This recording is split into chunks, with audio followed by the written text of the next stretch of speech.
Di tengah kekurangan pemain yang dialami Sriwijaya FC, Asosiasi Kota PSSI Palembang menyumbangkan 9 pemainnya.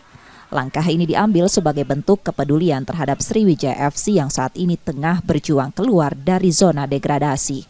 Pemain sumbangan sudah bergabung dalam latihan rutin dan masih berstatus seleksi. Ya kalau untuk secara kualitas kita lihat sendiri, kalau dari saya pribadi mereka dari 9 orang itu memiliki talenta pemain yang baik-baik, tapi kita tetap patuh dengan coach Sriwijaya FC yang dimana menurutnya kalau memang mereka itu 9 pemain itu layak untuk digunakan, ya kita persilakan untuk digunakan. Askot PSSI Palembang memberikan kewenangan penuh kepada pelatih Sriwijaya FC untuk menentukan berapa banyak pemain yang akan direkrut, dan Askot PSSI Palembang akan menanggung sepenuhnya gaji pemain yang direkrut Sriwijaya FC. Setelah hengkangnya 10 pemain Sriwijaya FC beberapa waktu lalu, Laskar Wongkito menyisakan 8 pemain.